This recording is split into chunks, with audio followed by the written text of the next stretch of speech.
ನಮಸ್ಕಾರ ವೀಕ್ಷಕರೇ. ಮಧ್ಯಪ್ರದೇಶ ಹೈಕೋರ್ಟ್ನಲ್ಲಿ ಪ್ರಕರಣವೊಂದರ ವಿಚಾರಣೆ ಸಮಯದಲ್ಲಿ ನ್ಯಾಯಾಧೀಶರು ಒಂದು ಪ್ರಮುಖ ತೀರ್ಪನ್ನು ನೀಡಿದ್ದಾರೆ.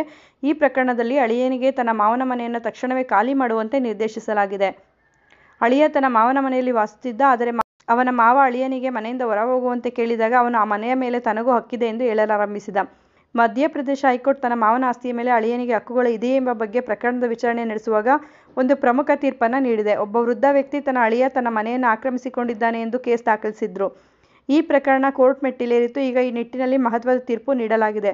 ಭಾರತದಲ್ಲಿ ಅಳಿಯನನ್ನು ಗೌರವಿಸಲಾಗುತ್ತದೆ. ಮನೆಗೆ ಅಳಿಯ ಬಂದರೆ ಅನೇಕ ರೀತಿಯ ಭಕ್ಷ್ಯಗಳನ್ನು ತಯಾರಿಸಲಾಗುತ್ತದೆ.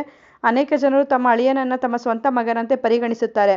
ಅವರು ಅವನಿಗೆ ಮಗನಂತೆ ಪ್ರೀತಿ ಮತ್ತು ಪ್ರಾಮುಖ್ಯತೆಯನ್ನು ನೀಡುತ್ತಾರೆ. ಆದರೆ ಅಳಿಯನಿಗೆ ಆತನ ಮಾವನ ಅಥವಾ ಅತ್ತೆಯ ಆಸ್ತಿಯಲ್ಲಿ ಪಾಲು ಸಿಗಬಹುದೇ ಎಂಬ ದೊಡ್ಡ ಪ್ರಶ್ನೆ ಉದ್ಭವಿಸುತ್ತದೆ.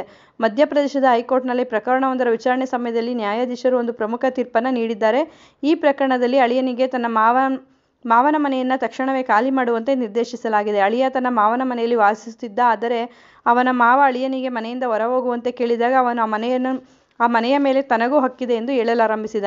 ಭೂಪಾಲ್ ನಿವಾಸಿ ದಿಲೀಪ್ ಮರ್ಮತ್ ತನ್ನ ಮಾವನ ಮನೆಯಲ್ಲಿ ವಾಸಿಸುತ್ತಿದ್ದು, ಕೆಲವು ಸಮಯದ ಹಿಂದೆ ಆತ ಮಾವ STM ನ್ಯಾಯಾಲಯದಲ್ಲಿ ಪ್ರಕರಣ ದಾಖಲಿಸಿದ್ರು.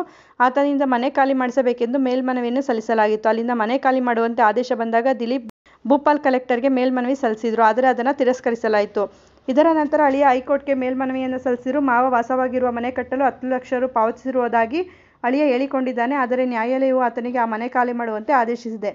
ದಿಲೀಪ್ಗೆ ಅವರ ಮಾವ ಮನೆಯಲ್ಲಿ ವಾಸಿಸಲು ಮಾತ್ರ ಅವಕಾಶ ನೀಡಿದ್ದಾರೆ ಎಂದು ನ್ಯಾಯಾಲಯ ಹೇಳಿದೆ. ಅಂತಹ ಪರಿಸ್ಥಿತಿಯಲ್ಲಿ ಆತ ಆ ಮನೆಯನ್ನು ಪಡೆಯಲು ಸಾಧ್ಯವಿಲ್ಲ. ಅಳಿಯನ ಹೆಸರಿನಲ್ಲಿ ಆಸ್ತಿಯನ್ನು ಖರೀದಿಸಿದರೆ ಆತ ಅದರ ಮೇಲೆ ತಮ್ಮ ಹಕ್ಕನ್ನು ಪಡೆಯಬಹುದು. ಆದರೆ ಅವರಿಗೆ ಆಸ್ತಿಯಲ್ಲಿ ವಾಸಿಸಲು ಮಾತ್ರ ಅವಕಾಶವಿದ್ದರೆ ಆತ ಆಸ್ತಿಯ ಮೇಲೆ ತಮ್ಮ ಹಕ್ಕನ್ನು ಪಡೆಯಲು ಸಾಧ್ಯವಿಲ್ಲ ಎಂದಿದ್ದಾರೆ. ಈ ಒಂದು ಮಾಹಿತಿ ಉಪಯುಕ್ತ ಆಗಿದೆ ಅಂತ ಭಾವಿಸ್ತೀನಿ. ಮತ್ತಷ್ಟು ಮಾಹಿತಿಗಾಗಿ ನಮ್ಮ ಚಾನಲನ್ನು ಲೈಕ್ ಮಾಡಿ, ಶೇರ್ ಮಾಡಿ.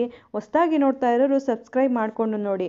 ಕಾನೂನಿನ ಮಾಹಿತಿಗಳನ್ನು ನೀವು ತಿಳ್ಕೊಳ್ಳೋದಲ್ಲ, ಮತ್ತೊಬ್ಬರಿಗೂ ಕೂಡ ಇದನ್ನು ಹಂಚಿ. ಧನ್ಯವಾದಗಳು.